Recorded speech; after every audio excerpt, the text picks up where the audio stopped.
நாமக்கல் மாவட்டத்தில் பல்வேறு இடங்களில் சூறாவளி காற்றுடன் மழை பெய்திருக்கிறது. கூடுதல் விவரங்களோடு இணைகிறார் செய்தியாளர் ரவி. விவரங்களை பதிவு செய்யலாம். எந்தெந்த பகுதிகளில் தற்போது மழை?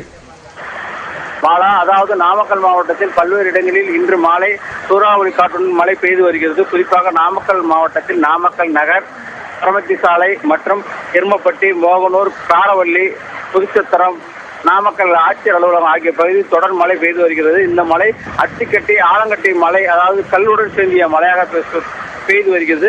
குறிப்பாக வாகனங்கள் சாலையில் ஊர்ந்து செல்ல முடியாத அளவுக்கு முகப்பு விளக்கில் எரியூட்டபடி தொடர்ந்து பயணித்து வருகிறார்கள். பொதுமக்கள் ஆங்காங்கே சாலையில் செல்லாமல் ஒதுங்கி இருக்கிறார்கள். இந்த சூறாவளி காற்றினால் பொதுமக்களும் விவசாயிகளும் பெரிதும் மகிழ்ச்சி அடைந்துள்ளனர். பாலா, விவரங்களுக்கு நன்றி ரவி.